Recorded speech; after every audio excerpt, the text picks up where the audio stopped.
take just a second to let everything kind of catch up with the stream delay, letting people Yeah. come in.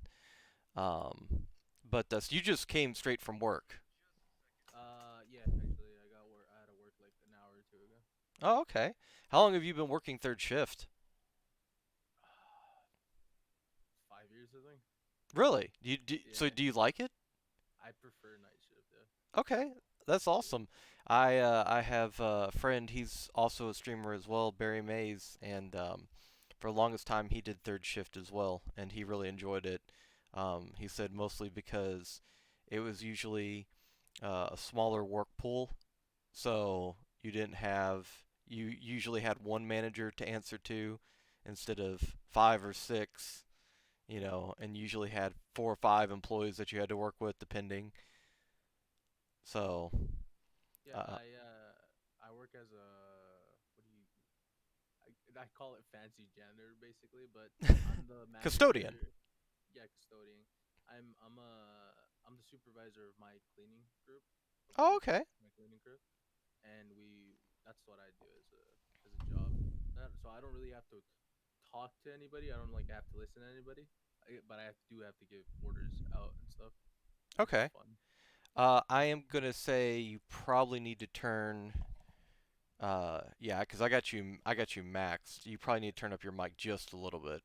Just a little bit. All right, give me just a second. Okay, no worries. Posting video. I think that should be better. Yep, that is better. All right. Okay. Um, Sorry, looks like we got some people coming in, so we'll go Mhm. ahead and get started. So welcome everybody. We are at the 28th episode of Yanni After Dark Meet the Streamer. We are knocking them out for sure. We'll be at episode 29 later on tonight. And before too long, we will be at episode 50 before you know it. So it's pretty awesome. Started back in June and been booked out through August and booking up for September at this point. So, yeah, this is really really awesome. Today, we have a special guest during the wee hours of the morning, depending on where you're at, or 3 p.m. in the afternoon, depending on where you're at in the world. Because Yeah. one of the awesome things about Twitch is the interconnectivity, thanks to social media. So. Joining me today is JDaTurtle. I know sometimes I call him JD. I can't help myself. I know. Yeah. I mean, the capitalization really calls Yeah, for it. So yeah, yeah. yeah. Well, and I think of JD from Scrubs as well. Oh yeah. So one Yeah. of one of my favorite characters. So, but as always, I give the guest a moment to introduce themselves because nobody can do it better than the guest. So I am going to let Jay take it away for a moment and introduce himself. Not the best at doing it, but my name is JDaTurtle. I'm a newish streamer. Started off like a little less than 8 months ago. I stream mostly Overwatch, Minecraft, and recently I've started streaming Far Cry and Rogue Company. Rogue is a new third-person shooter, and I like to describe myself as a just chatting streamer with the gameplay in the background. I like that. So when I met you, you started off with Overwatch. Yeah, just Overwatch. Okay. What made you, because I always ask this question to people that, because it's almost at this point inevitable that I've met somebody through Overwatch and either through streaming or just their own volition later on down the road they're like, yeah, I'm gonna try some other games. I'm gonna see how it goes down over here because I'm not enjoying this as much anymore. Um, Yes. and you are also a tank player, Yeah, yeah. so Ryan one trick, as yeah. I used to call myself. So how do you enjoy being a hog trick, one trick now? Because that's Oh, pretty. well, Hog is my Oh, second okay. main, quote unquote main, and I actually like the buff that went through with Hog, so we wouldn't have to play as much shield because I Hmm. absolutely hate playing double shield. Absolutely, I would rather have a good Zarya or Hog behind me than another tank next to me. I'm like, nah, I'm good. I'm good. I I just like the damage output that they can do I while I'm th- holding my shield up. I think it's funny now. Well, the meta is it's funny because the meta now is pretty much Hog Zarya, because the Yeah, yeah. damage output is way more than shields can withstand now. Um, And in and my eyes, I feel like that's better. In all honesty, I don't. Like I wouldn't mind one shield, but like when once the meta goes stale and goes back to two shields, that's when it gets boring and slow.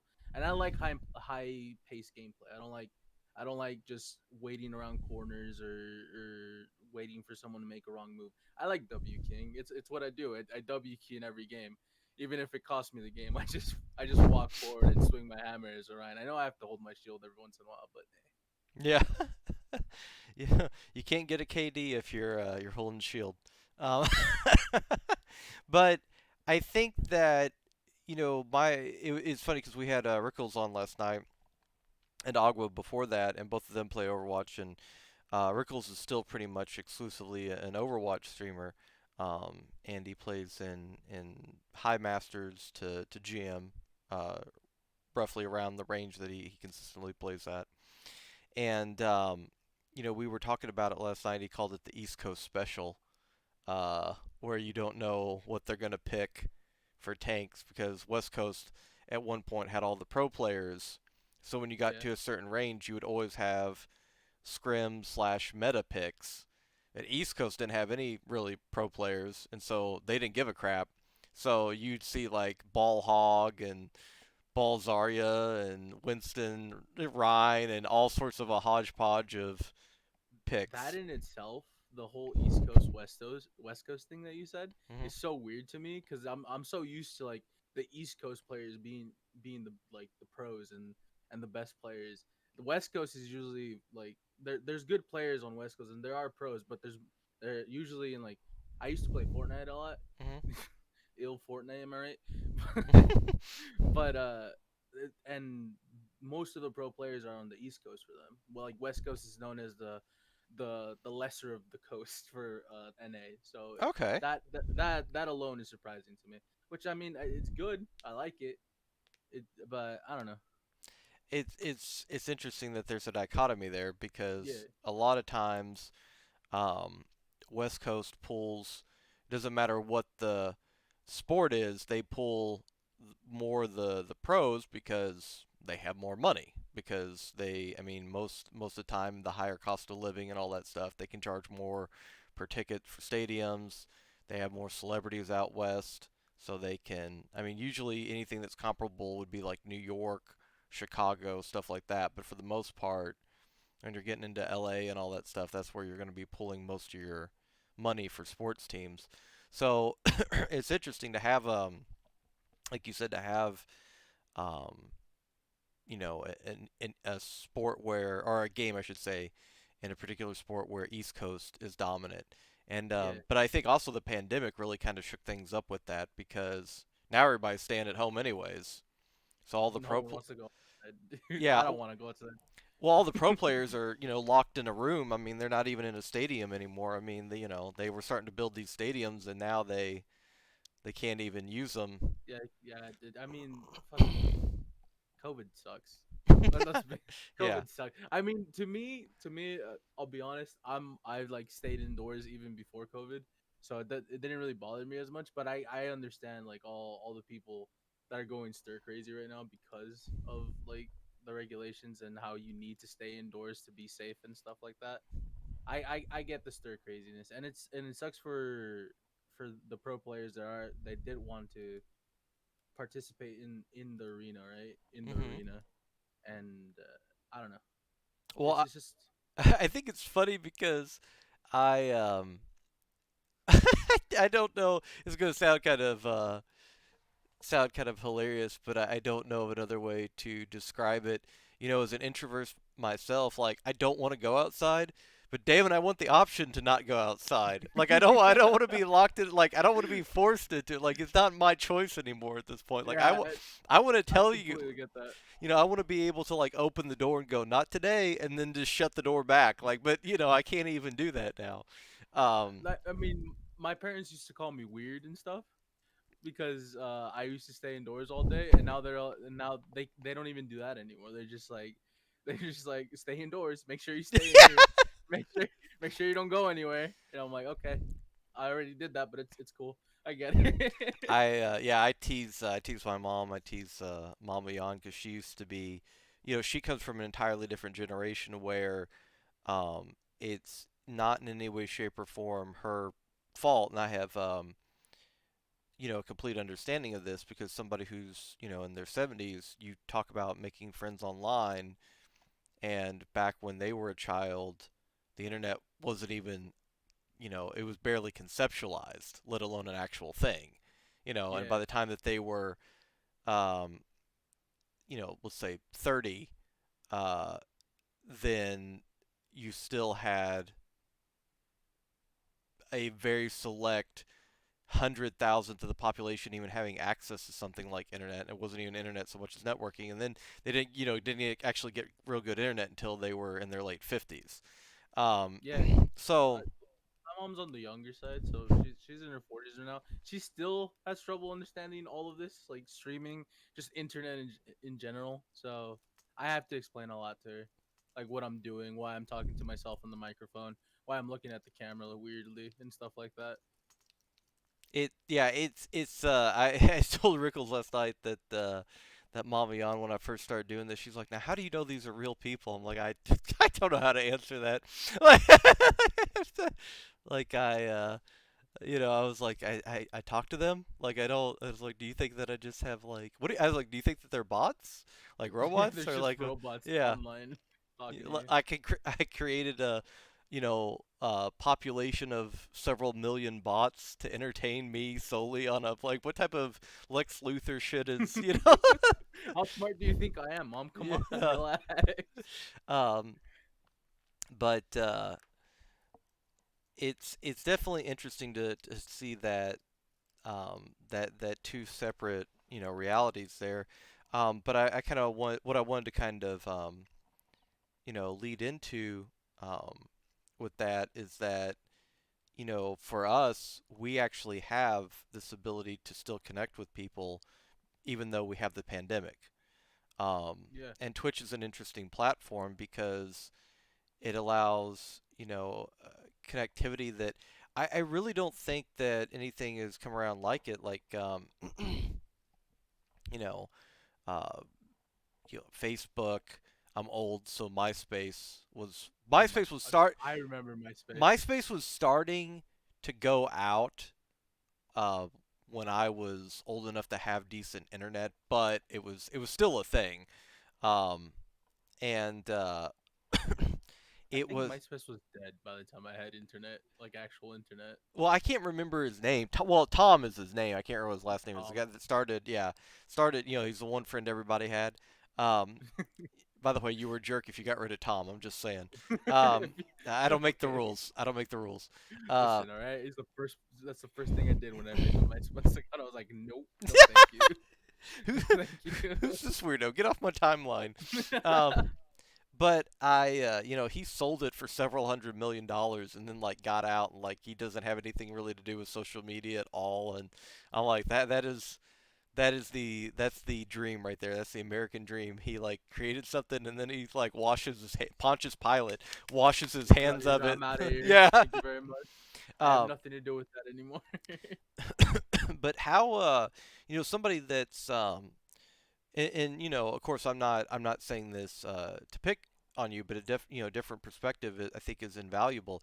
Being somebody that's pretty much grown up where social media has been available for most of your life, like what was it like coming to Twitch? Was it just another platform, or did you realize that it was something different? Well, as a kid or as a teenager, I never really even used social media. I didn't use the just brand new Facebook when it was like popular. I didn't use Instagram. I didn't use any of that, mostly because I was a loner. I didn't like talking to people, and I still have trouble talking to people, to be honest.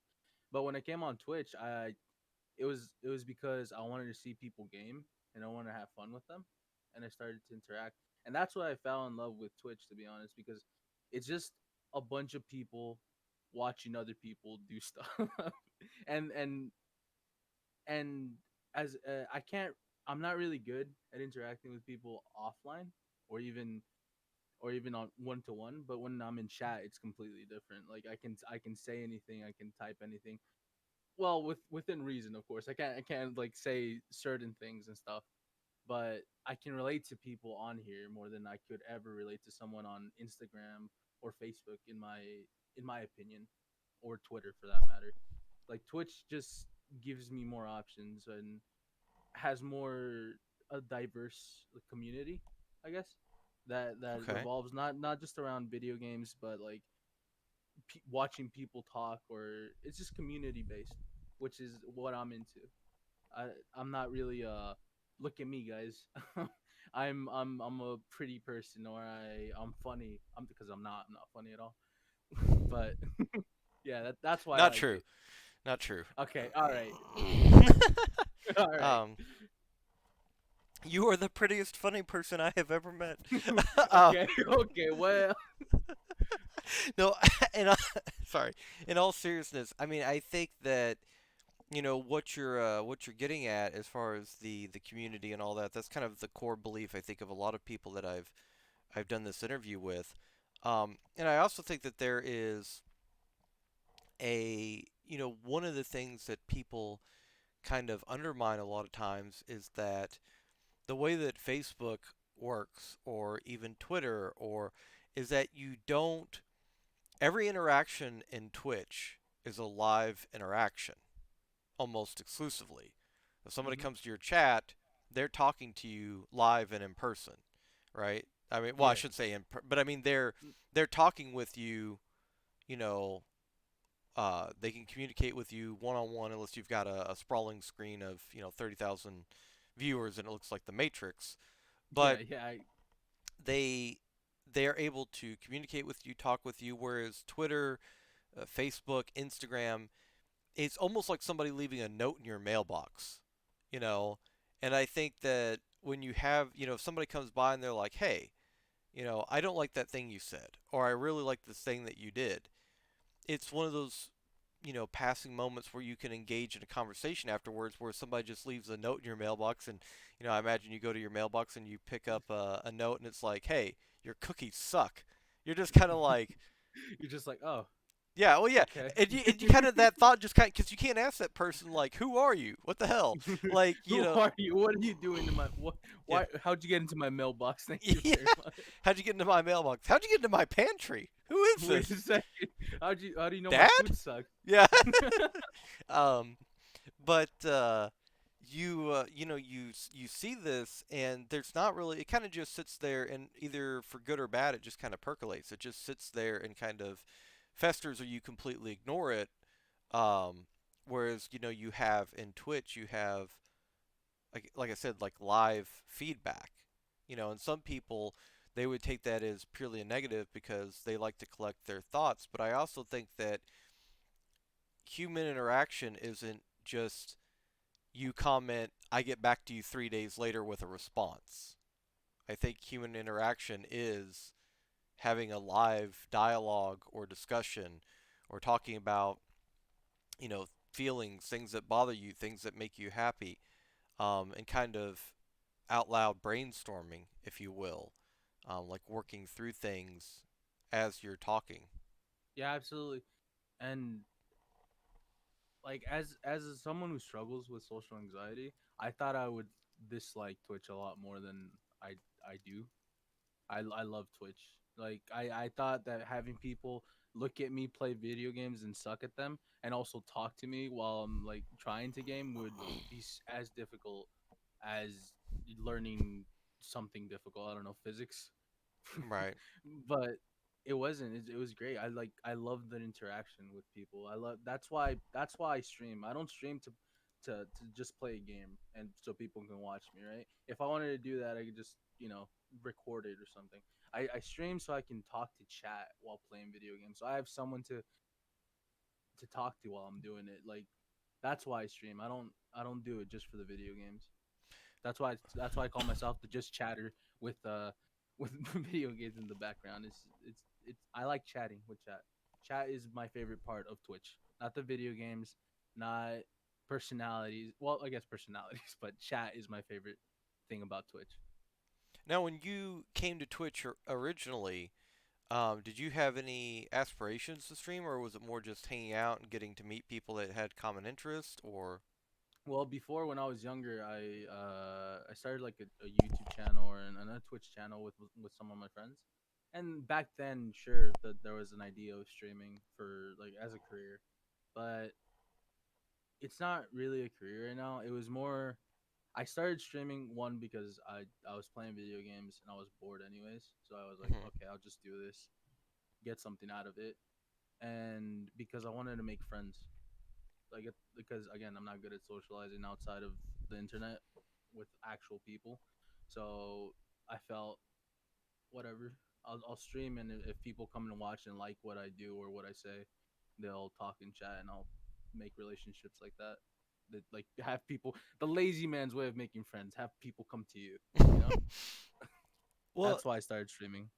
I I think that story is, the more I talk to people, not that again that not that there's not a unique perspective that each individual brings to it, but I think that story becomes more and more common where, bringing it down to two parts. One, I play video games, I might as well stream it, because the Hmm. possibility of, what could happen. As I say, there's not really a downside to streaming. Best case scenario, if your goal is to be the next, Shroud or Ninja or whoever, Yeah. is there a huge luck element? Is there, a ton of hard work? Yes, most of those guys work 10, 12 years. Yeah, there's a lot of factors that go into it. Best case scenario, again, if that's your goal. Worst case scenario, well, there is no worst case scenario. You make a ton of great friends that you have something in common with, people that come into your chat and become regulars and hang out and become a part of your community, a part of your family. And, you make great friends and great connections. So there is no real downside in my opinion. It becomes a downside if you go into it with the prospect of, from day one, this is a job and I know that there are people out there like that. Yeah. And No. It's absolutely. yeah, There's. this is a job. I'm here to make money. I don't want to have a connection with anybody. I think that if that is your attitude, I think that is where you're Again, going to have a bad time. that like the one thing when I started streaming that surprised me a lot was when my chat would point out that I talk to chat. Like I like how you talk to chat, and I'm like, isn't that something we're supposed to do as streamers? I've seen streamers, don't get me wrong, like just game and just focus on the game, and I'm like, I get where you're coming from, but the I think the main reason you start Twitch or streaming in general is to build a community or to meet people. I don't think you should start Twitch unless that's one of your main goals. To be honest. Well, and even, I think of like um, a small business owner. Like there's a restaurant that Mama and I will go to, and it's been around for a while. It's a small, intimate place, and they have really good food. And the owner always comes out and says hi to us. Of course, now he says hi to us. But we only go there like once every couple of months. Hmm. But he comes and says hi to us, now with a glass divider, you know, and a Yeah, of mask on. course. But still, he comes by and he says hi and he waves and he asks, and the little things like that, are we going to become best friends? Well, no. But, it's nice that he takes the time to come out and talk, with his customers, and Customers. yeah, and just being, creating a friendly atmosphere and a friendly environment. So even the people who want to do Twitch is strictly a business, being friendly and being a an enjoyable personality, I guess I should say. But there's some people that just seem very cantankerous. They seem very upset to be doing what they're It's doing. just like fuck it. I have to play a game. Oh, dude, like why do you launch the game if you don't want to play the game, right? It's I mean, Overwatch has that effect on a lot of people. Don't get me Right, wrong, yeah. but but it's like the best. I don't know why people come to my stream and ask me for advice on streaming. I get that there's like a double digit number there sometimes in the viewer count. I understand that, but they're like, what do you think I should do to stream? And the number one rule or the number one advice I always give is talk to chat. Enjoy talking to chat because chat is your life. It's what keeps you going as a streamer. If people like you and the way you interact with them, they'll come back, even if your gameplay is absolute Well, poo. and I would say too that chat and the streamer are the two common factors in every situation of a stream. Yeah, And what I, to clarify even further, what I mean by that is that the mood might change, the game might change, the the overall atmosphere of Twitch as a platform might change, but the people that you have built a relationship with and yourself, barring of course any drastic circumstances, those are the consistents. yeah. And All yeah, and so inevitably, I know people might not want to think this, but inevitably, and Agua was talking about this as well. Overwatch will die is a game. It's just most PvP games fizzle out. Most of them are not sustainable, and I know people are going to be like, "Well, yes, but you see, CS:GO has been around." Okay, yes, but in the meantime of CS:GO, what are all the other games that have not? You, listen, you know, Overwatch is gonna live forever. Overwatch 2 is coming out, and they're gonna come out with Overwatch 3. It's gonna be great, always. oh, No, oh it's no. it's not. It's already kind of like slowing down a bit. Even though there's still people playing it and there's still a competitive scene for it, it's a lot less than it was like 2 years ago when I started playing it. Oh And yeah. it's sad to see the game die because I actually enjoyed playing Overwatch when it came out, and it's just I don't know it like the nostalgia of playing that with friends, and then like after 2 games, you're like, I don't want to play this anymore. Thanks. Well, and I would say I would say as well, nostalgia works, sometimes to our disadvantage in terms of that. Uh, but I think that one of the biggest draws of Overwatch initially was that it was something different.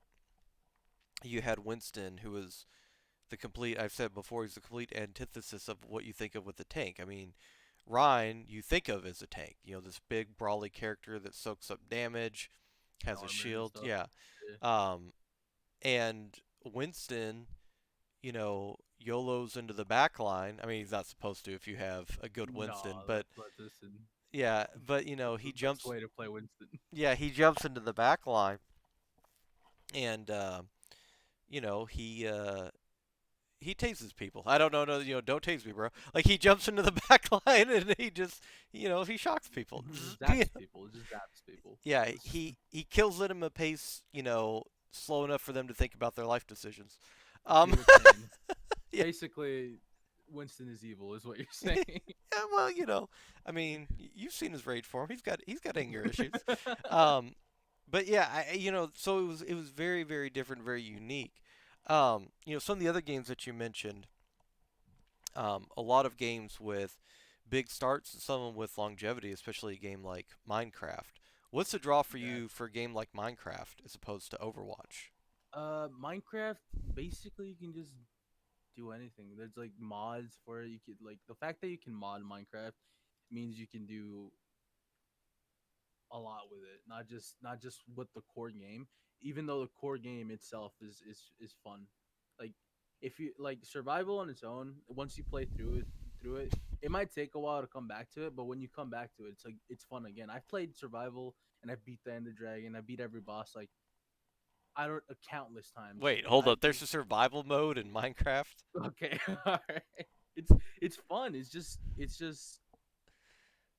there's a lot of replayability, Hmm. and there's like different experiences you can have with it depending on what you choose to do with it. Like modding the game could give you Oh, okay. completely I see what different you're saying. armors and stuff like that. But Overwatch is the same thing over and over and over again. After and don't get me wrong, people can do that, but after a while, even pro players will get bored of it and get used to it and just go with the flow with it. You know, it doesn't have the same replay. Like there's not enough change in the game in order for it to be alive. I think that yeah, I think that one of the uh, biggest draws for a game like Minecraft, and this is coming from somebody with an outside perspective because I've never really played it myself, but when you allow players, the imagination is the limit, so to speak. That's where, I mean, that's what kept Skyrim going. I mean, Skyrim at this point is a, Lord, 14, 15-year-old game. Yeah, next year it's gonna be 16. They're gonna put it on the PS5. It's Yeah, gonna be great. and, It's gonna be- and they'll put it on the PS5. They'll have more mods for it, and and you'll get more viruses. When yeah, you know, absolutely, but absolutely. Don't even talk about it. I know that pain all too well. um, I remember one of my friends was like, "Yeah, I downloaded a Pokemon mod for Minecraft," and then I had to reformat my entire computer. All these ads started popping off in my on my screen while I was playing it. Yeah, well, you did end up having to rebuild something. It was just your computer. Gotcha. Um, so what, th- Overwatch being a competitive game, Minecraft obviously being perhaps, if there is a competitive element, it's more self-competitive than anything. What it normally draws you into a game? uh, well, the weird thing about Minecraft, right, is that I could just grind it out with nothing but music in the background, and I could just play that game forever. Like I could mine for hours on hours on hours and on hours. But competitive games, I mostly get drawn in when I can play with my friends. I like when I'm playing. I can't. I usually don't play competitive games by myself unless I'm on stream, of course. But like off something happened. Sounded like. Nothing. I just heard weird noises. All right. But I can only play Overwatch with my friends. I can only play Fortnite with my friends. I can only play Rogue with my friends. And I guess the thing that changes that for me on stream is that I have chat next to me, so I Mhm. can just be talking to them while mindlessly playing the game. Like even if it's ranked mode, even if it's competitive, I can just mindlessly play the game and focus on chat. Like I feel like I'm with someone while I'm playing it. But and story games while I'm drawn in by the story, basically. So Well, okay. Far Cry 3 is a great game. Fallout Fallout series is amazing. I want to play that on stream someday. And well, yeah, there's story games, shooters, and like multiplayer games I play with my friends. And Minecraft is the anomaly that I can just play by myself, even though there's no story to it whatsoever. It's just grindy. I like the grindy aspect of it. With story-driven games, what are some of the story-driven games that you've played that you really enjoy? So I mean, we Uh, Farcraft, but Farcraft. Uh, Warcraft, yeah. Warcraft. um, watch me build this gun. Far Cry. Aside from that, which by the way, yeah, I agree. I think Far Cry 3 is the greatest Far Cry. Yeah, Uh, absolutely, without a doubt. I'm so excited for Far Cry 6, by the way, with the Breaking Bad. Gus What's Fring. yeah, Ghost Fring. I'm so excited because Breaking Bad's my favorite show, so Oh, okay. I'm absolutely excited for that. But again, Fallout's like my favorite series of all, like of all, like out of all the series Bethesda has made. Fallout's my favorite series. Fallout 3 is my favorite Fallout game. So that and well, my favorite game of all time is Jack and Daxter. I wish I could replay that over and over and over again, but you know, my PC can't really run those simulation. What would you call them? What do you? Emulators. Yeah, Yeah, yeah. emulators. There you go. I gotcha. But Um, thank you. well, I'm super elated because and I feel so bad about this. I forget who came on before um talking about it, but um somebody mentioned Ratchet and Clank is one of their favorite series, which I love. Ratchet and Clank, absolutely love Ratchet and Yeah, Clank. Ratchet and Clank is great. Great. But it's funny because you had Sonic versus Mario, You Hmm. had Street Fighter versus Tekken. You had all these different, but then um, when it came to, one of the new platform wars in terms of not the actual game platform, but platformers, it was Jack and Dexter versus Ratchet and Clank. In fact, I think even Death Battle did a versus with that Ratchet and Clank versus Jack and Dexter. I love both games. Both games are amazing. Don't get me wrong. There's just something. I think it's Daxter, to be honest. I think it's just him that makes the game like just a bit better than Ratchet and Clank for me. I just love Jack and Daxter. Like I remember it so fondly. It's probably a lot of nostalgia there too. And I again, I wish I could just replay it over and over and over, but you know. Well, I think that nostalgia is fun. It's funny because a lot of times, nostalgia can be positive, it can be negative, but a lot of times I think people, they want to be dismissive of older games, especially. We get, obviously you're younger than I am. I'm the old man in the group, unfortunately. But we get the get off my lawn, kids Get today, off my lawn. Yeah. reaction when we talk about older games. But some of these games were classics for a reason. They were I brilliantly mean, well done. if any young person comes at me when I say Mario Nintendo 64 is one of the greatest games ever created, I'm gonna yell at them to get off my lawn. It's just gonna happen. Like get off my lawn. Be like, I'm in It's your chat. I know. Get off. get out of here. I don't I don't want to hear it. Mario 64 is literally one of the greatest Mario games ever created. You actually build a lawn in Minecraft, invite them, and then kick them out. Uh, but yeah, Mario 64, the 64 in general is one of the best consoles of all time. Yeah, absolutely. Um, you I know, have a really funny story revolving around that, but we'll talk about it later. no, no, no, go for it now if you want Okay. to. So as a kid, my dad bought me the Nintendo 64 used and stuff. And when the PS2 came out, he also bought me that one. I was a spoiled kid. Don't get me wrong. And one day we were out of the house. We come in, someone broke in, Hmm. and the PS2 and the Nintendo 64 were right above each other, like right next to each other. PS2 was above, the Nintendo 64 was on bottom.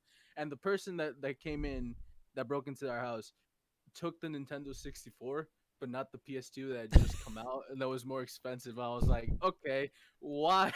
Why would you do such a thing? I was so sad because I barely had like one or two games for the PS2, but all my games were now useless because he took my Nintendo 64. I was like, why would you do this to me? I started crying like, well, like a little kid, of course. Well, yeah, no, but I mean, you know, I, uh, I completely, yeah, I completely understand because we didn't, it wasn't necessarily a break-in, but we had, when we were building the new house, which is now the old house that I live in Okay. because it's been 20 plus years, but we were building this. The Dreamcast had come out, and I bought.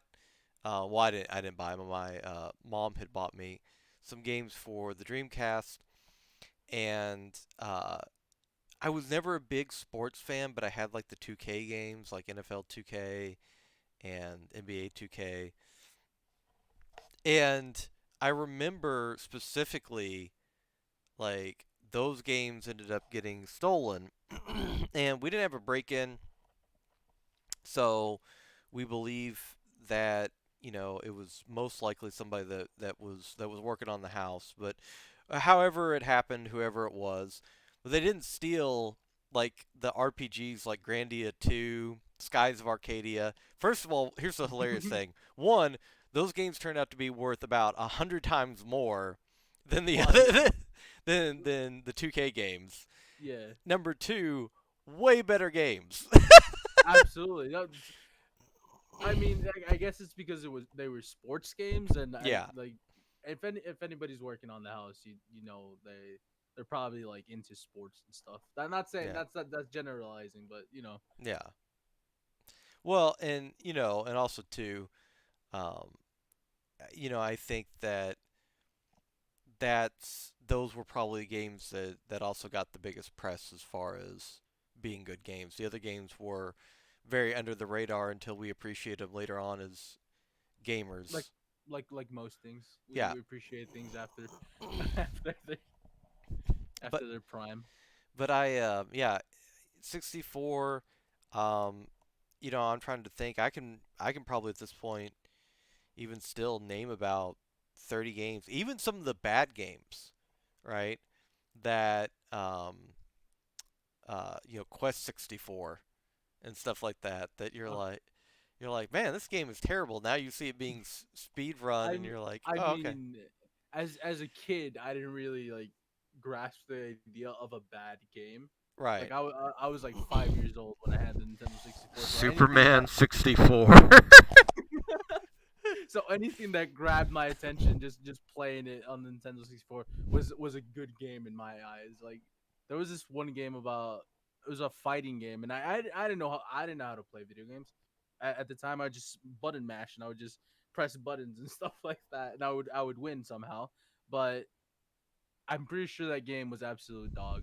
Like no one, no, I haven't heard anybody talk about that game, Wha- and I probably don't remember the name of it. Out of Correctly. curiosity, what was in the game? Because now I'm curious. It, there was a snowman though that like that fought with Yes. like those Nope. rough looking I know. snowmen. I was literally talking about this game a couple of interviews. Clay Fighter. Is it Clay Fighter? Yeah, yeah, yeah. I think if you're talking, was it like a claymation? Yeah. Yeah, Clay It was a Fighter. Yep, claymation. Clay Fighter. I didn't remember the name of it or anything. What like Hang on, I'll put. was it considered good at all or no? It was considered. It was considered gimmicky. It was okay. With a gimmick of um, the claymation aspect of it. Hang on, Clay Uh, Fighter, Nintendo 64. Let me. I think that was one of the earliest games I ever played on the Nintendo 64. Okay, let's see. I'm gonna put this in chat. Give me 1 second. I mean, I'm 99% sure this is what it is. Yes, YouTube. We know that you want to play 300 commercials. Come on. I'm gonna make sure it's the right video. YouTube and their commercials. Yeah, Apparently, Twitch has also gotten a lot worse with commercials. that's I what. got I was scrolling through r/Switch, Reddit and stuff, and I saw like a post that commercials are getting way out of hand. Like they're playing every like some minutes. Wow. Which I mean, I understand. Don't get me wrong; it's a good way to make money. But is it just me, or do you wish you could turn off like just commercials in general? Like you should get that option to just turn off commercials. Well, I'd almost rather they give me like a half hour of commercials for the day. That way I can go make breakfast or do whatever. Just turn it on and then come back. just just half hour. You're like, here you You go, know, guys. Watch a half hour commercials. you got the satisfaction of it, and and well, here's the thing. I'll say this though, like I get the thing about commercials is that and I don't mean to say this in like I'm looking to be incensed or I'm looking for an argument particularly, but I saw a commercial the other day, and it was uh, talking about uh, gamers being superior athletes and stuff like that. I'm like, okay, now wait a minute. I'm Wait, like, I, wait a I second. was like, Wait all a right, second. look, I'm pretty sure that you could tie Conor McGregor's both his hands behind his back, you know, And he'd put still kick my ass. yeah, put one leg in a block of cement, and he would hobble and kick the entire crap out of Valiant. You know, Yeah. Oh, absolutely. so I mean, just they would get hurt tripping and running away from him as he hobbled towards them with his hands tied behind his back and one leg in cement. So I do look at gamers as athletes, but to sit there and that's such an obvious placation, that's such an obvious Yeah. catering Yeah. It's that I just like, oh, you guys are so great. Here, you guys should buy our product.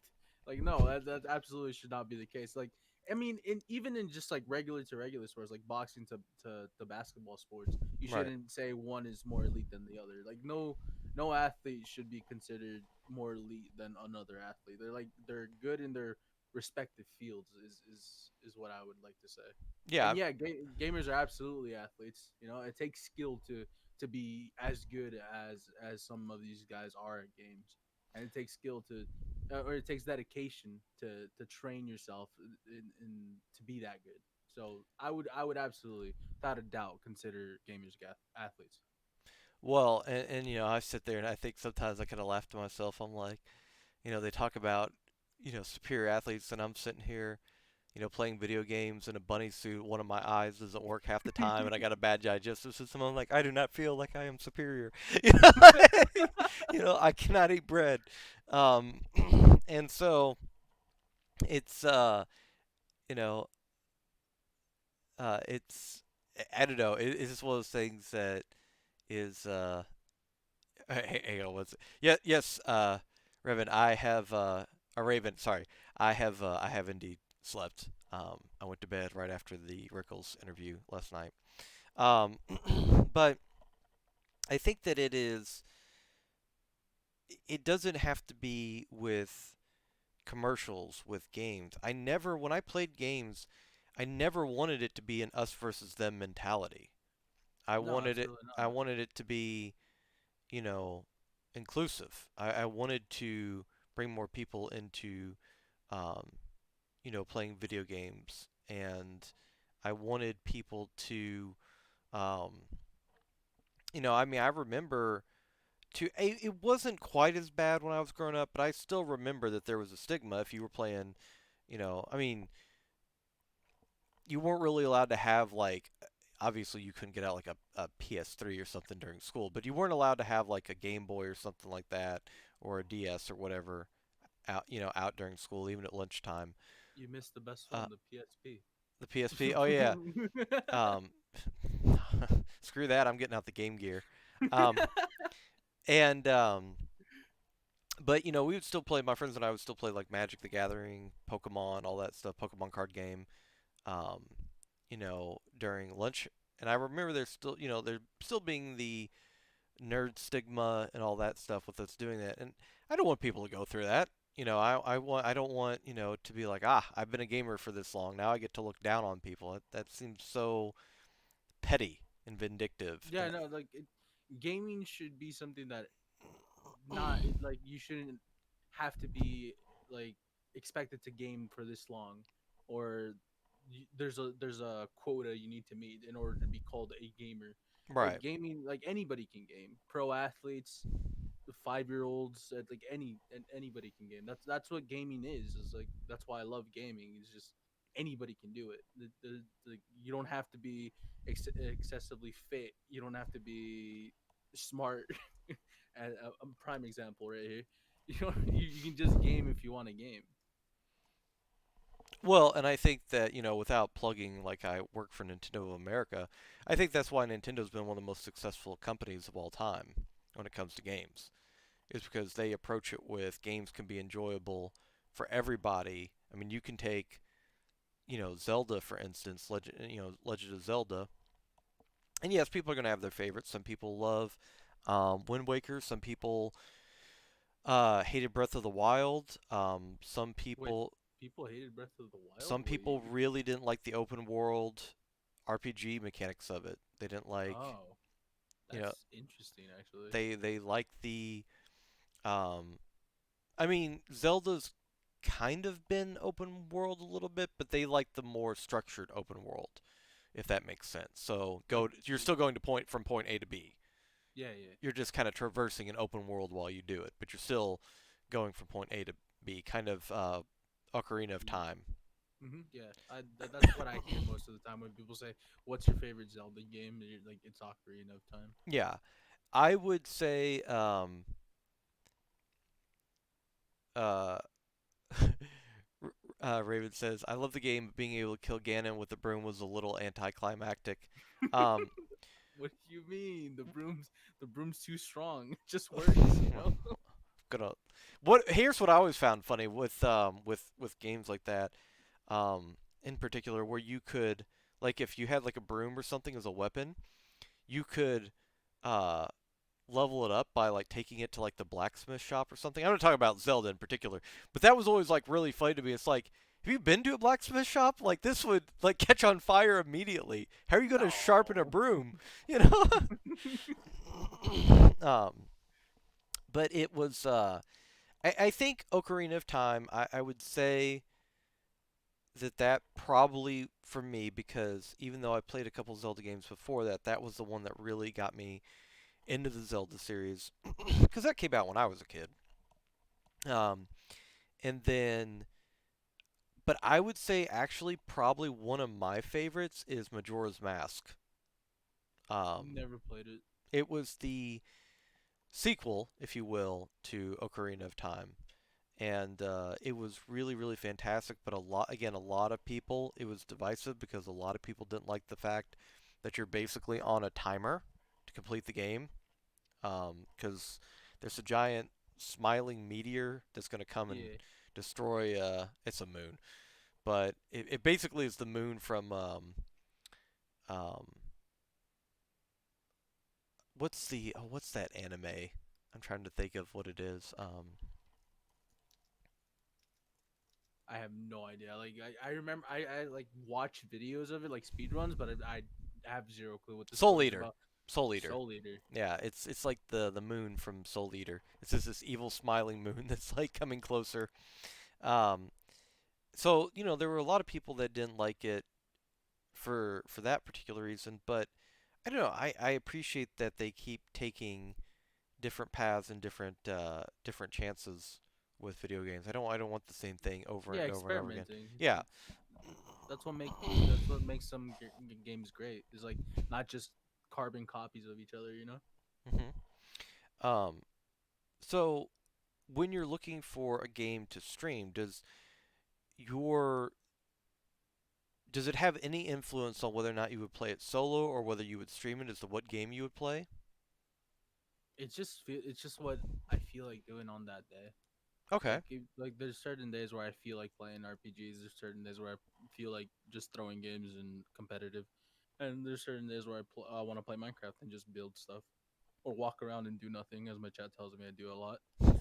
So it just depends on the day and what I'm feeling. That's why I choose games. Um, I, is there a game that you keep coming back to, like more the nostalgia feel? Like you feel like 10 years down the road, you'd still be playing that game. Fallout 3. Fallout 3 will always be that game for me. I will play that game until I die. Until the day I die, I will play that game. If they give me somewhere to play it, I will play it. Now, for clarification, I have to ask, Fallout 3 in particular or Fallout 3 New Vegas? Fallout New Vegas is my second favorite, but Okay. that's only because Fallout 3 is such a good game, and Juan, one of my best friends, says that Fallout New Vegas is better than 3, so I have to go against them. It's just how best friendship works. It's how it works. We can't agree on anything. No, but we're What? best friends. Do you all get along? No, we're best friends.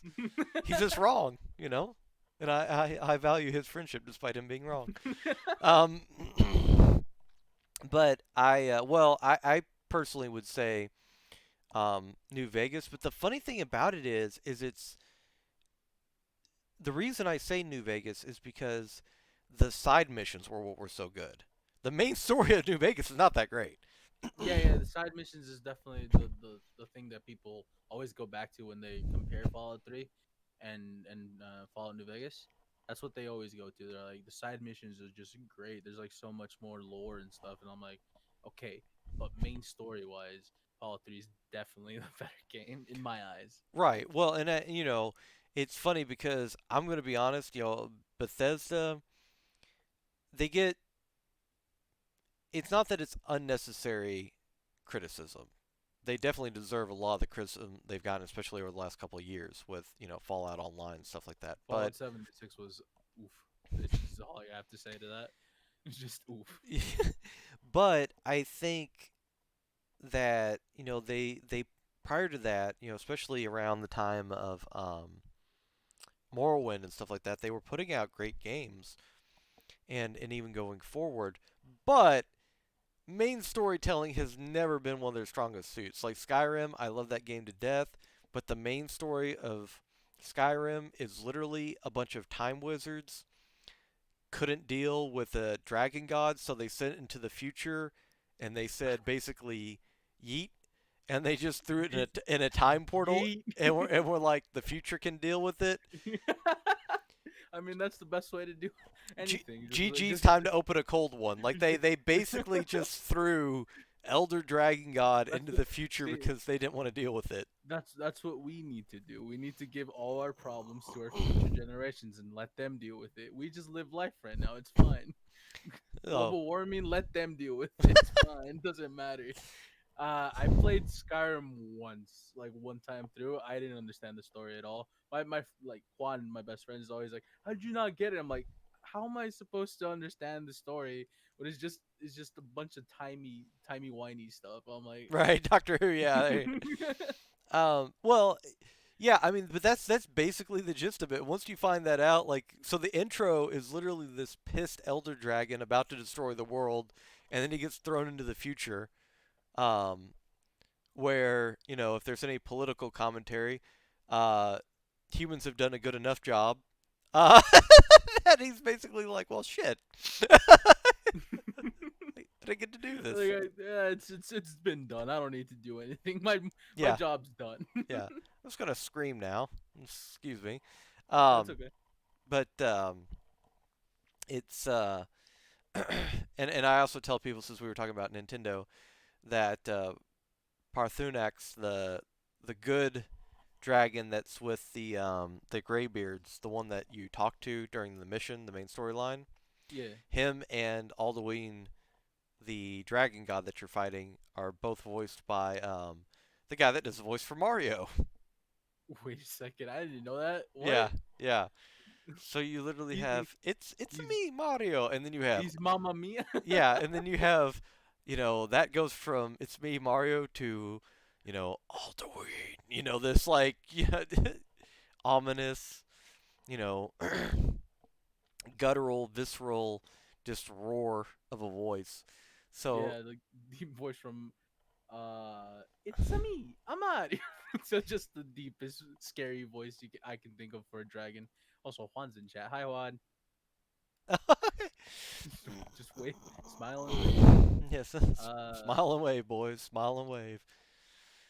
I mean, if you need any more proof that Fallout 3 is definitely better than Fallout New Vegas, Fallout 3 has Liam Neeson as the main voice for the dad.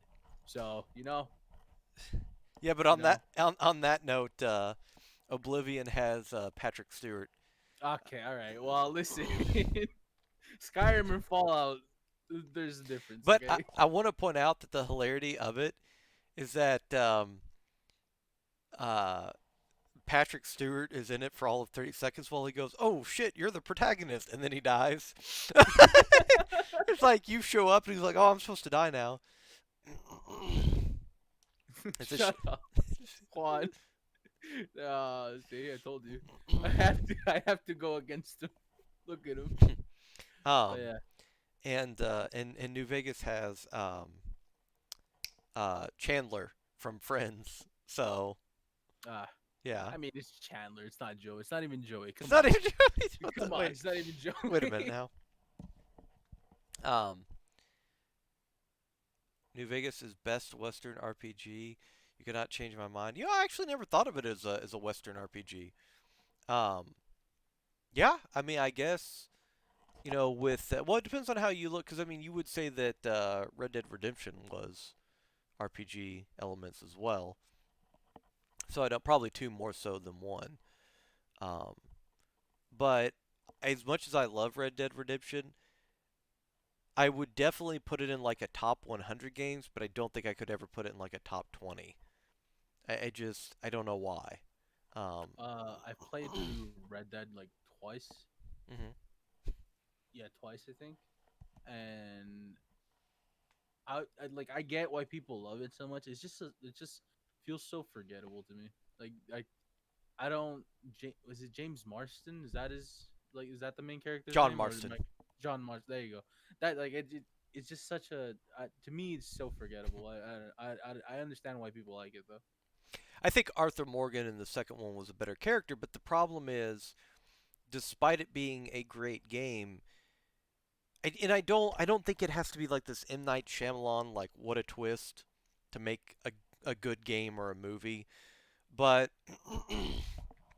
when you start out, a game with the premise of, oh yeah, half these people die because you either A, don't know who they are, so you know that they're probably dead, Oh yeah, or B, you know that they're dead because you killed them in the other game. I mean that's the problem with the prequels and just not just video games on their own, but like in movies too. It's just like if you know the ending, you have to make the like getting to there like the what am I talking about? Like how you get to there has to be amazing. The end, like if you already know how it's going to end or the outcome of it, Right, like the the build journey up to it has destination yeah type of thing. the journey has to be amazing. It can't be lackluster at all. And I feel like Red Dead 2 was a great game, again, like you knew what was gonna happen, and I don't think like the journey itself was as great as people really wanted it to be Yeah, as no, a sequel for Red Dead. yeah, and like I said, and I love the games. Um, but I was very, very happy that God of War won Game of the Year. Um, I still need to play God of War. I haven't played God of War. I haven't played any God of War, like uh, not even the originals. And I want to start off with the new one just to see how it is, and then go back to the old ones. But I've heard nothing but good things for that game. I don't, I wouldn't recommend that for the simple fact that, and I'll tell you why I wouldn't recommend that because going back and playing the originals, you get a feel for why it was such a monumental change in the overall direction for the new God of War 2018. Um, because they took such a leap of faith, changing so much. They changed not just the gameplay, not just where the story setting was, but they changed the main character as well. They came out with a much more mature, um, you know, it's funny to say this when you think of Kratos, who's literally the god of war, but a Yeah, much more subdued, um, calm and collective overall, or focused. I should probably say focused. Actually, focus. Yeah, yeah, focus would be a better word to say. um, character than his almost uh, comically angsty, Reaper die die die Die, counterpart die, die. in God of War Rage. 1, 2, and 3. Because I'll be honest with you, by the time God of War 3 was done, I didn't know why I was doing any of what I was doing anymore. You were Um, just playing the game, play the game at that yeah. point. Well, and also too, God of War 3. About the time God of War 3 got going, like the story writing was starting to fall off a lot because the first one there was logical progression, and if anybody's ever had the chance to read Greek mythology, the gods are collectively dicks. Like there's no other way to say it. Like they're not good in any way, shape, or form. The vast majority of them. So And you're just being the major dick. Yeah, I yeah. understand So you're kind of it's kind of one of those things where they're getting what they deserve, so to speak. But by the third one, Kratos was like, you know, you you bumped into me in the street 20 years ago. Time to destroy your whole city. Like it, you Wait, wait. you it was No way. That's actually like well, no, no, no, that's not an actual thing. But I mean, he was becoming that he's just like looking to people to kill. He's like, I'm gonna kill you just because you looked at me the wrong way. yeah, becoming that All right. self-destructive. And people would say, oh, but you see, it was a Greek tragedy and all that stuff. I'm not giving David Jaffe, the creator, that much credit. I like the dude. I think that he's a good game developer, game producer, but I'm not I'm not giving him that much credit to where because the story just didn't come across like that well thought out in the first and second one. So I like the games, but I'm not giving him credit that this was some Greek, Roman, Shakespearean tragedy. Like this was not, um, uh, you know, the Macbeth of The video Macbeth. games. Yeah, You know, yeah. No, absolutely not. so no, I I don't want to say it. Well, I'm gonna say it, but Macbeth was so boring. Did you ever read Macbeth? Like actually read it? I was an English major. Yeah, Oh, yeah. it was so boring I to had me. to. I'm like, what do you? Why do I have to read this in high school? Like, just let me not do it, please. Did you actually enjoy Macbeth Well, as an English here's major? here's the funny thing. Um, I did not actually experience much Shakespeare until college, and Really? yeah, and now it was still it was not an elective per se. I mean, you had to. The elective was basically you take these British literature survey courses.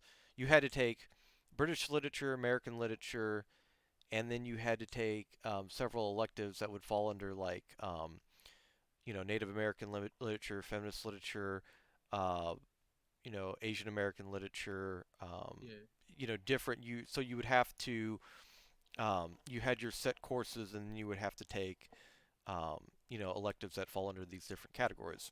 Well, and sometimes they were about one particular author. Like I actually got to take a class on Tolkien, Lord of the Rings, which was really Hmm. cool. But the thing about Macbeth and all Shakespeare in general is that there's three things that I wish every teacher or professor would tell their students going in, and I think it would make it a lot more bearable. Number one is that nobody really ever spoke like that. Um, so when you feel kind of alienated because you're like, well, man, I don't understand what they're saying. Neither did the people in the play in the theater at the time. Like, Wait, really? yeah, it was basically he invented some several thousand words that we use today. These words had never been heard of before. Um, it would be That's uh, very interesting. you know, I thought that's actually how people talked. no, it was not really how they talked, and it was not a uh, easily accessible platform for them as well. Um, Oh wow. you kind of went now. With that being said, the historical context, they could piece together more of what was going on than we could, being several hundred years removed Yeah, from yeah, of the course. situation and the context. But they were able to piece it together because of the particular political, religious climate or economic climate or whatever it was. I mean, like the Merchant of Venice is all about economics and politics. But the first thing I would say is that don't feel bad if you don't understand what they're talking about, because neither did the people performing it half the time, and neither did the people watching it back then. That's number one. Number Okay. two, Fair. number two is that without context of the historical political climate, a lot of the stuff is not going to make sense. And when you go back and you read it, um, that helps to illuminate some of what is going on. So a lot of teachers and professors don't give the historical context, which makes it even further inaccessible. Um, Okay. So it's just more and more like reasons why it's difficult for people to not well, I guess understand too. It's like one, the language completely screws with you. Two, right. the it's not the same what you said political climate and what like what's trending, it's not so that in itself is just makes everything difficult. And I don't know, I just don't like the story in itself. Is it weird for me to say that? Is it weird for me to say that I don't like Macbeth as a story? Well, so you like Breaking Bad. Yeah. Okay. So the idea, hey Gravity, what's going on, buddy? The idea, and by the way, thanks everybody so much. I usually say this before. I preface the podcast before this, um, but a lot of times I try to give my undivided attention to the guest. So if I don't talk as much, it doesn't mean that I don't see you saying hello or asking how I'm doing. I try to respond in chat, but I always try to give my full undivided attention to the guest, because that's the person that I've invited on. That's the person who's taking time out of their day. So I always try to give them my like I said, undivided attention. Um, oh, go ahead. Let me just say, I 100% don't mind you talking in chat at all. Oh no, That that's what we do as streamers. That's what I love like just interacting with streamers, with chat and stuff. So if someone comes in chat and says hi, feel free to oh say no, hi we back. we will talk to no, I talked to him in the chat. I actually like type in chat. So that's why you see Okay, me looking over every once in a while. I'm typing something. all Um, right. but we also do I start adding a Q&A segment. So don't worry. Chat will have their payback. Um, Okay, all right. but the other thing is I would say that with Breaking Bad, um, do you remember how the last season started? Oh my God, how do I Spoil how do I not remember the? spoiler free. It started with basically the ending and then worked its way back, right? Kind of an Oh yeah, yeah, anachronistic, yeah, yeah. you That was know, like, yeah, started in the coffee shop, worked its way back, right? Okay. yeah. So, um Macbeth, like, you know, many many Shakespeare dramas. Shakespeare pretty much tells you what is going to happen at the very beginning of the play. Um and then it's kind of up to you to discern. For instance, I will give you a perfect example. Let me look up the scene. I got to look up the scene because I do not have it memorized. Um, So it's basically just a like it gives you the conclusion, right, or what's gonna happen, and your brain just tries to like the what would you call it, what makes it interesting is your brain trying to put it together and see how that works and how it comes to be that way, right? right. That's what Shakespeare does. And the other thing is too. The third thing I was going to say is um, adding to all of this with Shakespeare. The the biggest question are of why somebody might or might not like Shakespeare is, we were talking about kind of framing the context, but also there is a major question or theme for each for each particular story. In Macbeth, so do you remember how Macbeth starts? No, absolutely not. I read that in high school, which is like a couple, almost a decade away. Okay, so Macbeth starts with the trio of witches, right? Boil, Yeah. boil, toil, and trouble. Oh yeah, yeah, yeah. I Um, remember that. and they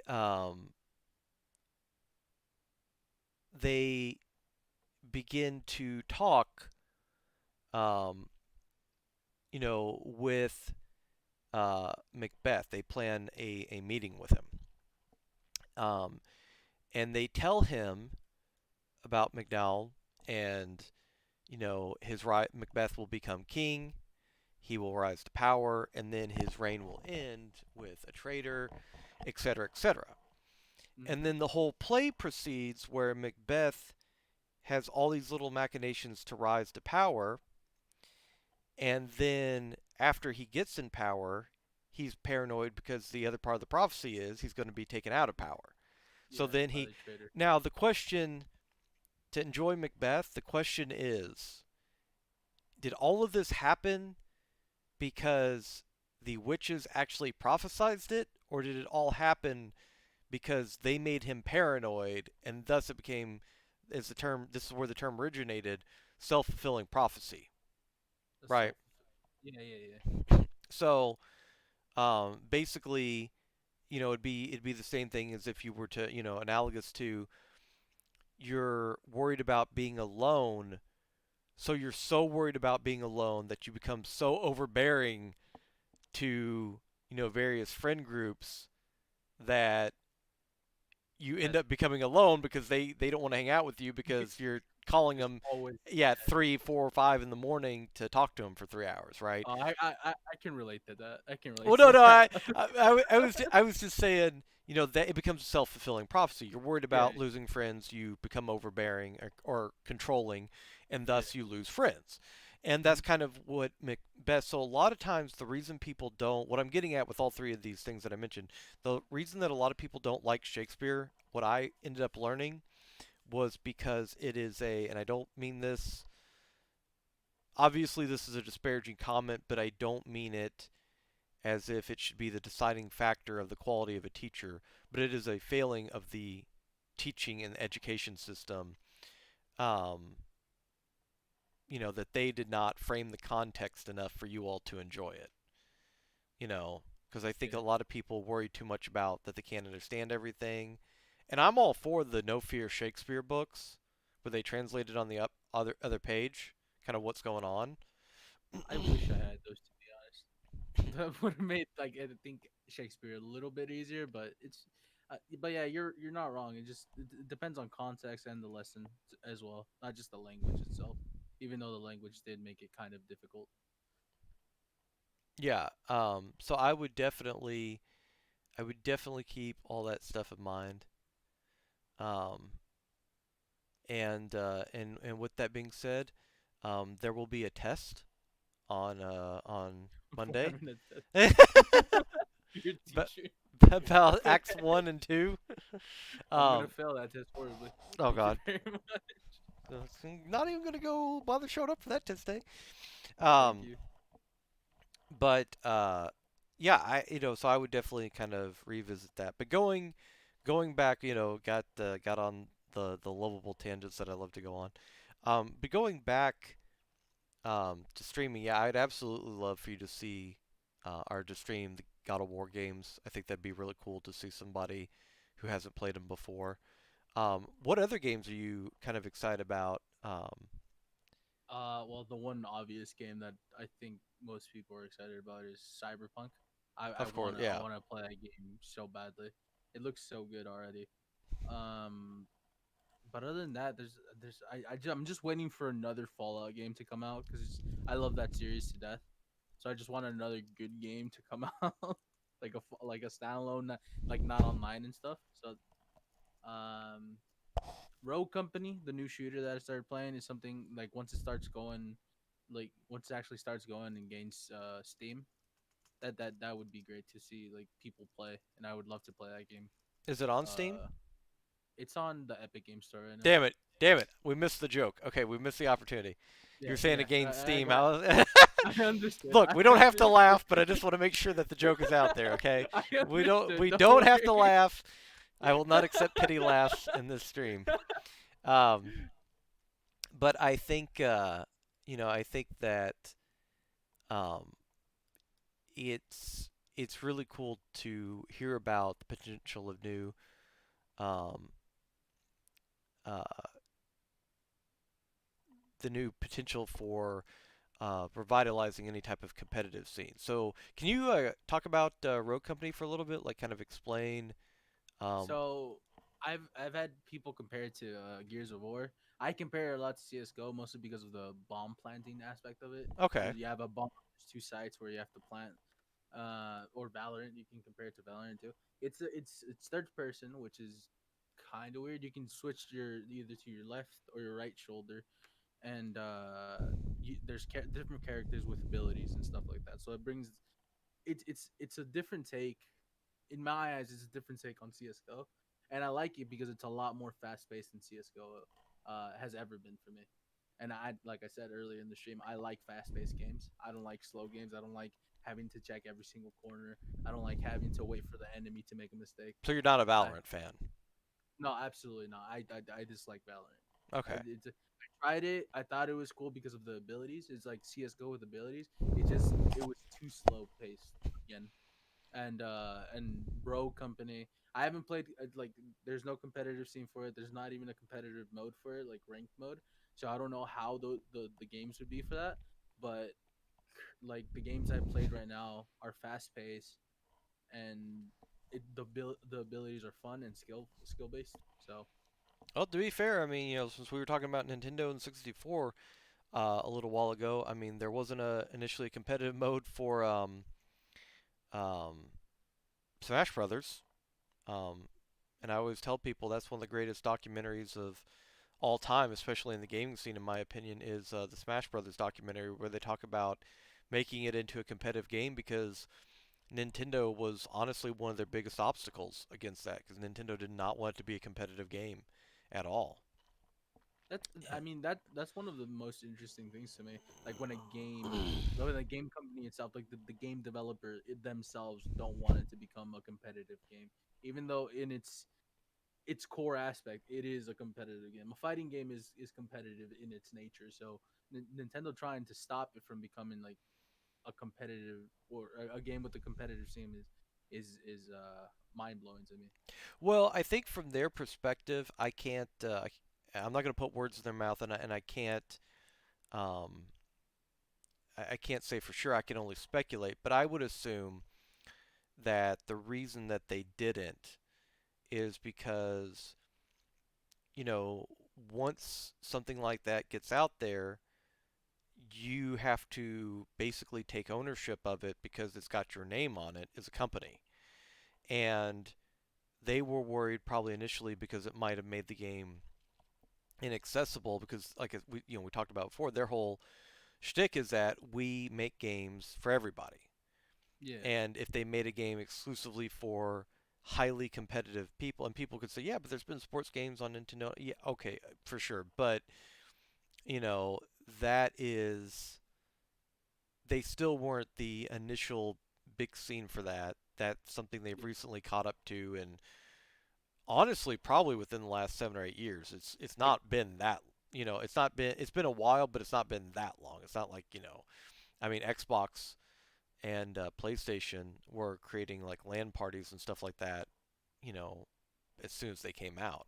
I mean, Um, PC's always been that way too. So yeah, I get that from their perspective. Absolutely. I mean, when their main thing is we sell games for everybody that everybody can enjoy, and then they make a game that has a competitor scene for the top tier players who can play well enough to compete with each other and make money. I guess I think I understand. There's like a contradiction there. I right. get that. I think to sum it up, I think the best way to put it is um, they it was intimidating for them to potentially not have control over the situation. And I know that that sounds very maniacal and corporatist and all, but I mean, as a company, your name is on the product, and you can't have like, if it would have become, let's say the most toxic scene, of all time, um, which we won't go into detail about it, but here recently, apparently, it did have a very toxic scene, Yeah, yeah, um, with a lot of horrendous activity, completely hmm deplorable activity behind it. yeah. And but they it could have potentially been, um, and I know that this might boggle people's mind to think it could have been worse if they had no say in it whatsoever and no control over the situation if they weren't trying to make sure. But once they got behind it, they actually got behind it. They didn't just give it the under the table, They're like, uh, yeah, you're okay yeah, under the table. the praise at the restaurant when nobody else is at the restaurant, like The Godfather or something, like they they they gave it, they gave it the go ahead, and actually helped the people that wanted to create it into a competitive scene. Um, and And I'll props to them, to be honest. Like yeah, that's great. I uh, mean, it's good to be cautious around stuff, especially when you have no control over it. Especially as a company when you have so much to lose. But I'm glad they did get behind them once like as soon as they agreed or were on board. I'm glad they got behind them full force. and I keep wanting to say Revan when I see that because of the RE. Um, Raven, Lady Raven says, she was shocked when they had adult horror games on on a Nintendo system. Yeah, it was funny because for those of you who don't remember, Resident Evil 4. So Resident Evil, one of the biggest horror game franchises in history, and Resident Evil 4, arguably one of the best games in the series. One of the hugest revamps in the series would go on to influence a ton of third-person, over-the-shoulder camera angles for horror games. Debuted on what system? The GameCube. The GameCube. Yep. I've actually never played any Resident Evil, mostly because I am a complete coward when it comes to either horror games or horror movies. I don't want any part of it. I don't like jump scares. I don't like jump scares. What can I say? I'm so scared. um, I yeah, I don't know what I love horror games because I think that there's a storytelling aspect to them that is missed in other genres sometimes. Um, Especially that visceral feeling of fear, not because I like to be afraid, but because we do get into terrifying situations, and it's interesting to see how people overcome them. Protagonists overcome them. Some cases, protagonists become the thing that they fear, but in certain horror films, but in movies or in video games. In But some cases, they don't overcome them at all, and they just, die. yep, That's life. That's what life is. You sometimes you try your hardest, and sometimes you just fail so you horribly. try your best, but you But don't. you don't. But yeah, going back to some of the streaming stuff though, I do want to ask you. So, what are your plans in the future going forward? uh, Plans for the future stream. I Because you've guess. built up your stream a lot since I first known you. You put a lot more production value into it. You have a cam Well, now. production definitely is just like get better, like a better mic. I'm using the Blue Yeti, which, don't get me wrong, is a good mic, but I want to improve the sound quality of the thing. I want to get a what do you call those? I don't know what they're called, but like you can like you can work on your audio a lot more. They give you a lot more. Mixer. Yeah, mixer. I want to get a mixer for it. I want to get a better quality camera, an actual camera, maybe not a webcam. Better lighting, of course. Right now, I'm just using a lamp from that direction. Uh, and better alerts. Right now, I have the alerts I have, which are just Overwatch alerts. And seeing as that I haven't played Overwatch in like 20 days on stream, that's probably time to change those. So I don't really have any long term plans for stream. I like I said, I stream not because I want to be successful at it. Hmm. I don't well, I mean, everybody wants to be successful, right? Like you can't come in with the mindset of I want to do this as a job. I want to like make money off of this, but you also there's even if there's a slightest bit of like, oh, I can maybe do this. I can you want to try, right? You want to give it a try. So maybe in the future, if I ever do start like taking it more seriously as a job and as a career, I'll make plans for the future. But for now, I'm just chilling, trying to make friends, make build a community, and yeah, that's all of the plans I have really for streaming. How Nothing much to how it. long have you been affiliate? Affiliate, I've been since, well, I've streamed for a little over 7 months. Okay. So I've been affiliate for a little over 6 months. Okay. Took me a month to hit affiliate. Yeah. And by the way, I don't know if you want to spam your emotes in chat, but Jay has some of the most adorable comedic emotes. The smile one is just Yeah. this one. This one's the only one I'll post because it's just my favorite emo. Even though it cost me $200, it's my Really? favorite emo. Okay, there's a story behind it, and I There. don't know if you want me to throw shade or not, but it's fine. Uh. It's fine. It's one of it's my favorite emote I have right now. The Okay. other emotes are great. Don't get me wrong. The other emotes are great.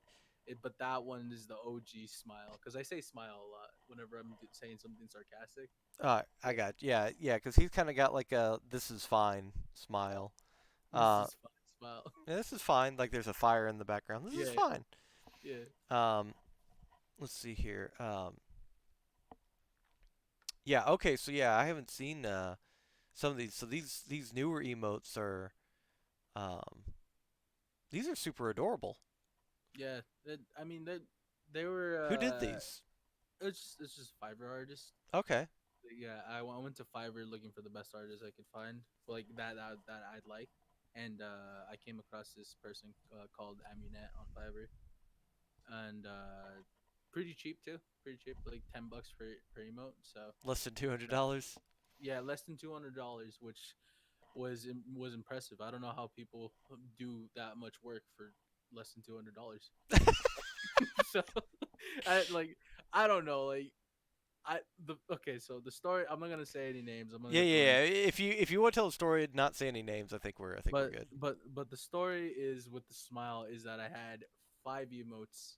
I had five emotes commissioned for this person. Hmm. She gave me two, which was my OG turtle heart, which I got rid of for this new turtle heart or turtle love, and the smile one. And and that alone cost me like 125. And Okay. then it was one of my friend's birthdays, and I wanted her to draw something for her, for like it was like maybe I think it was an anime related thing, and I paid her like another $100 for that. So I just count that towards the cost of turtles, the smile and the heart emote. So just $200 emote. It's a great emote. Don't get me wrong. I love it and I love overusing it, but I don't know that I think that's the one thing I regret the most about. It's just that me trusting this person led to me not being able to trust, like, or like having or I guess like second guessing myself in supporting smaller creators, like artists that want to start building their own like art business and like commissions and stuff like that. Hmm. It's hard to like like I have to think about it whenever I look at someone like that's not on Fiverr or some to ask for anything like drawings or anything. So, Well, but and I would say this though, Jay. I would say while that um, definitely is a bad experience, um, you know, better to learn those lessons now, you know, and then on it, later on, yeah, later on, and honestly, having family members that are small business owners, um, I mean, they'd have bitten off their own thumb to have a $200 mistake in some of their, in some of their situations. yeah, I mean, they'd have $30,000 projects people wouldn't pay them for, I mean, so it was, it, that's like it wasn't just that. It's just that the amount of trust that I gave this person is the amount of trust I give everyone, right? right, Especially and I know as a small like artist, it's hard to trust people to make sure to pay, they're gonna pay you right. all of the money that you're owed. So that's why I paid up front, which again is was probably a mistake on my part. Hmm. But it, I understand that not everyone or not every small artist is gonna be like that. Right. Well, It, and that's the thing is that the takeaway should be in those situations, and I would say it's for everybody. This isn't just for Jay. Be more cautious, but don't let a negative experience change you. Like if somebody comes in and you know I join I don't know how Minecraft works, so you might laugh about this, but like if I join a Minecraft server and like some troll comes in and sees that what server I joined, if it's a public server and like proceeds to like destroy everything that I'm making, like don't let that experience, have make you have negative feelings towards your chat or people, because I've seen some people take out their frustrations on other people. And the lesson to learn from those situations is to be more cautious, be more, um, you know, uh, what's the discerning and yeah, what you're looking for. Um, and that being said, that should be the takeaway from it. But don't, if you were a positive streamer, if you're a good person, you know, you have no control over the raging sphincters in the world.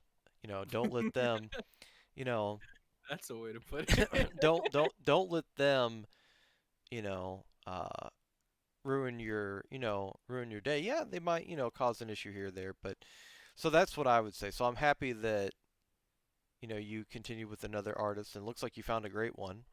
Yeah, absolutely. She's great. She delivers everything on time. She messages me when I mean it's probably because she's on Fiverr and there's regulations to that which is why I trusted Fiverr, to be honest, because Hmm. they have they have their own set of rules, and if they don't, then they get punished for it.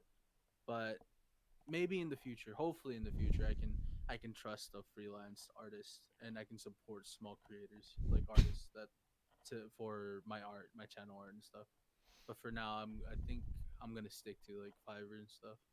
Well, and I don't think that's a bad plan at all. Um, so we kind of talked a little bit about the future, as far as what goals you're looking for. Mhm. There um, any topics that you want to cover? Anything that you want to say before we go to the Q&A? Mm, well, maybe just that. Like, if anybody is or will ever try to be a streamer or just try streaming at all, don't never do it for money. Never do it because you want to be successful at it.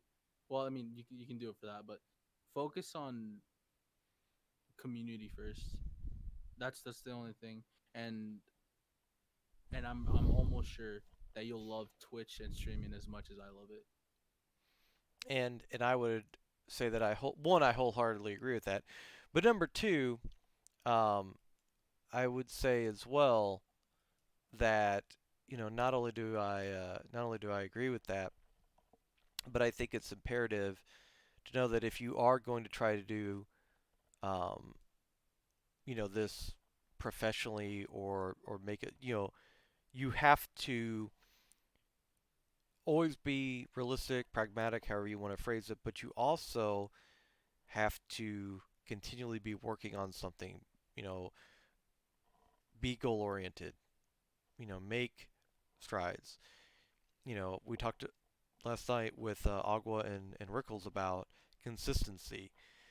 And all of that stuff, are huge components of being successful as a streamer. So you have to definitely keep that stuff in mind. And know, too, that, as I've said before, uh, Ninja, Dr. Disrespect, Tim the Tap Man, I mean, these are people that did not get successful overnight.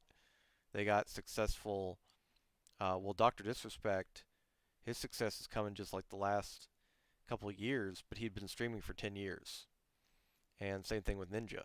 You know, he really, blew up when Fortnite did, and he had been streaming for 10 years.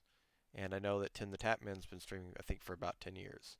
And it took him, I think he said that he had like an average 10 viewers, something like that, for like the first 3 years.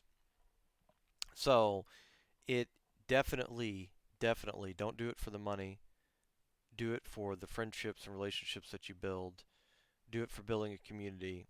And I truly believe that if you have a passion for something and that you're interested in continually learning and striving to better yourself in what you do, that you will grow. Now, are you going to have the success of 30K viewers? I don't know. I would say that in the grand scheme of things, it's a very unlikely scenario. But you can definitely. I've seen numerous people get partnered. I've seen people become full-time streamers. So it is definitely a possibility. Definitely something that you can strive towards if that is your goal. With that being said, we are going to switch over to Q&A. So if anybody had any questions for Jay in chat, as I always say, try to keep it professional, try to keep it TOS friendly. So if anybody had any questions, feel free to ask.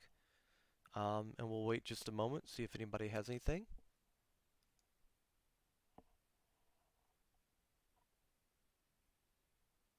It's definitely a grind though, like streaming in general. Like I Mm-hmm. like it surprised me how many like big streamers uh said that they were on 5 viewers or 10 viewers for so long, like 3 to 5 years. Surprised me a lot. Let's see. Okay, all right, okay. Well, Juan's trolling. Thanks, Juan. When do you plan on making sticking to a schedule? Okay, all right. You know what? Hey, my chat gives it to me too. Um, so don't feel bad. What is your current schedule though? I mean, no meme. Is it just kind of when you're able to because of work or? No, my schedule right now is Monday, Tuesday, Monday, Wednesday, and Friday. I stream those days, Okay. but I think uh, I want like before I used to like when I started streaming, I used to stream for 6 hours a day. It's gotten a lot less from then, but I want to up that again to at least 4 hours a day, and maybe more what's the word more often. I Right. would want to stream more often. So you want to increase not necessarily the time frequency, you want to increase the day frequency. Start with Yeah, that. Um, sure, I'll do it. wait, wait, what? It has to be consensual though. Can't force a kiss on anybody. Wait. All right. Hang on now, chat. Hang on. We don't. We do not. Between this and asking people for their OnlyFans, all right, we're getting a little. We go. I gotta start putting rules in the discourse here. Um, you know, I'm just saying I have an extra bunny suit. Anyways, Wait a second. Wait a second. but non-control question: how do you balance your mental space between work and streaming? Mental space. What? All right, Yanni, in the best way you can you like explain that to me? Like mental space. So how do you balance? I would say that what Oh, doctor stress. yeah doctor's asking is how do you, because and I've asked this of several people, just kind of to elucidate. I've asked this of several people over the course of doing these interviews. Um, is that I think one of the hardest things for streamers is dealing with um, mental health issues and stuff like that. Because one, I think at this point, every single one of us um, that has, and I include myself in that has come on to do these interviews has expressed some form of dealing with anxiety, depression, OCD, bipolarism, um, autism, Asperger's, whatever it is that there is a mental health concern that they are working through. And streaming, you were putting yourself out there, and that can be very stressful. And we're always told, don't look at the numbers, don't look at the analytics. But it can be difficult. It can be stressful. You have a stream one time where you pop off with 30 average viewers, and then yeah. the next stream you pop off with you got one viewer and it's Nightbot, and chat for a 10-hour stream. So Listen, Nightbot's on that grind. He's a lurker. What can Night you? Nightbot just friggin' quit and unionized on me the other day. It friggin' it just quit connecting to the server. Let's say a coworker pissed you off at the limits, but you did not get a chance to resolve it. You come home, you're still pissed, get on stream. How would you isolate that stress? Okay. uh, I mean, first of all, if a coworker pissed me off, I'd ask them to take the day off, or I'd give them the day off. So, seeing as I'm like the supervisor, most people tend to try not to piss me off. Not saying that like I'd be like, "Oh, you're fired" right on the spot. Don't get me wrong. I don't abuse my power. Smile. but We're all going home but for the day is what he's saying.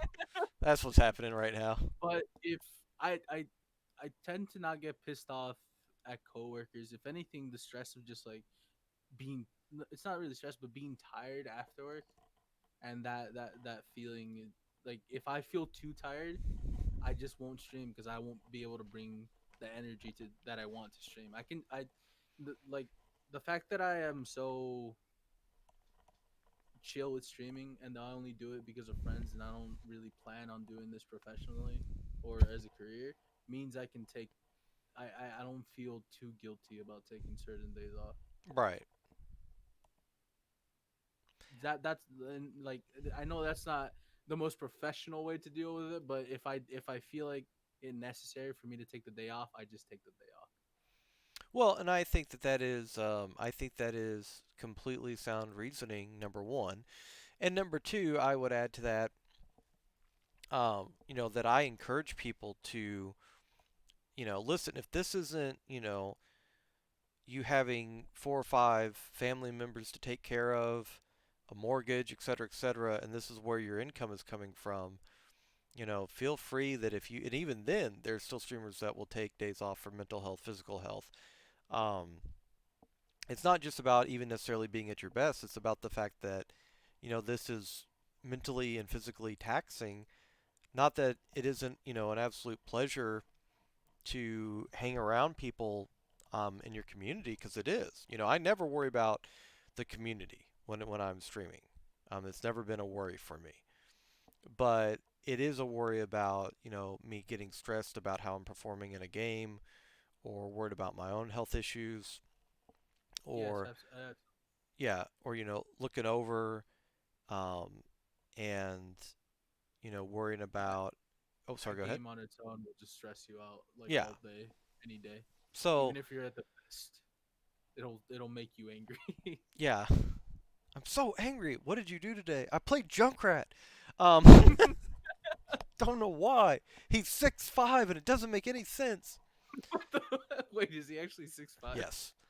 Uh, That's okay. yeah, because he slouches over and has the peg leg, the pelvic tilt and all that. Somebody did the actual analytics on this in comparison with like Genji and Hanzo, who are 5'7", 5'8", or 5'8", 5'9", and so in relation to that, the way that Junkrat is hunched over, if he stood up straight, he would be like 6'5". Jesus, I So, wish I was 5'5". I'm 5'4". no, it's okay, brother. So we are, you know, we will support each other. We will stand on each other's shoulders, and we will dunk on somebody. Um, Maybe. they'll still have to be shorter than us, but we'll get them. Um, but with their thanks for asking those questions. I appreciate it. Um, were there any other questions that anybody had for Jay? But yeah, regarding doctors, the question is, as a streamer, especially at the beginning, this is still a hobby, and I insist, and I will always say this: take care of yourself first. Take care of where you are first. If you're not in the mental space, you might say something dumb. You might say something that you didn't mean to say on stream, and that will just ruin not just the that the atmosphere of your stream. Okay, all right, no spoilers. But yeah, just make sure you're taking care of yourself before you go stream. Like make sure you're in the right mindset, and if you're not, feel free to just take a day off or two to take a breather. Give yourself space. Yeah, exactly. Um, I have a question actually. I mean, I absolutely love turtles, but why the turtle? Okay. So I turtle is a description for my body because I have stubby arms, stubby legs, and my head looks like it's in my shell, and I have a very round body. So I basically look like a turtle. Is what it is, and that's all courtesy thanks to my friend Nick. By the way, Oh, my friend gave me the name, so that's why I use it. what I are mean, it sounds good too, though, right? Jay the Turtle. Come on. what are friends for if not giving you unflattering monikers Absolutely. and telling you that your game choices are wrong? So it seems to be a common Fallout theme. 3 better than Fallout New Vegas. Changed my mind. That's going to be your next stream title. Now you need to wear a turtleneck on stream. Um, Don't, please don't. if I What next? actually, I wish I had more funds to spend on stuff. Like I would have got a turtle onesie for this interview, but I only have so much closet space, and these things are unbelievably expensive. Like I was like, I was like, why is it so much to look this dumb? Why is it so much to wear a pajama suit? Yeah, Please. like I just want to be comfortable and adorable. Somebody love me for cheap. Wait, that sounded wrong. Anyways, Wait a second. wait a minute. Wait a second. Wait just a minute here. What is this nonsense? Um, okay. Well, with that being said, once again, I think we'll go ahead and wrap things up. This has been an awesome experience, and and I'm really happy these interviews are getting longer, and I really enjoy that because so long as the guests can stay, I'm happy to keep talking.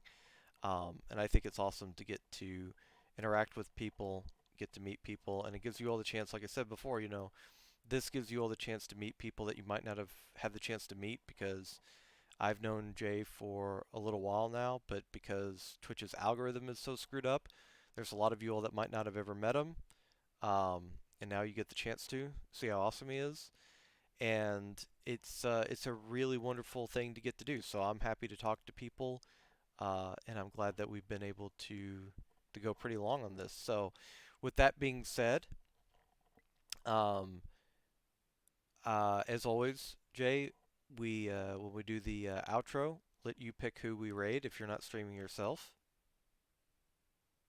Um, yeah, I'm not streaming today. I gotta go do something afterwards, anyways. Okay. So, do I have anyone to raid? Yeah, there's this guy streaming right now, interviewing. Mhm. His name is Johnny Mays. Oh You God. think we raid him? You think we could raid him? Oh I no. I have I currently have no one to raid. So if chat has anybody to raid, Okay. Well, I tell you uh, what. Let's do this then. I'll raid somebody, and then you can drop me a message in chat of somebody that you would want me to raid in the future. See that they're okay, on. yeah, Um, absolutely. so, with that being said, I believe that we are going to raid. Um, oh, just kind of changed real quick. Thank you, Twitch, for updating that. We're going to raid Sohain. He is a mod in Rickles chat. Very good friend of Rickles. Awesome person. Plays Overwatch. I know we were talking about being tilting, but Sohain's a very chill guy. Very awesome to hang out with, and he really, really, really, like I said, good person. Really welcoming person in the communities that he's in. So we're gonna raid Sohain, and go ahead and type that in. And with that being said, again later tonight, much later tonight, way later tonight, almost 12 hours It's at 12 hours. 10 p.m. Eastern, we are going to be talking with Auspicious Beard. He will be coming on for the interview, and yeah, as always, look forward to seeing you all there. Had so much fun. Hope you had fun, Jay. I did. Um, Thank you for having me.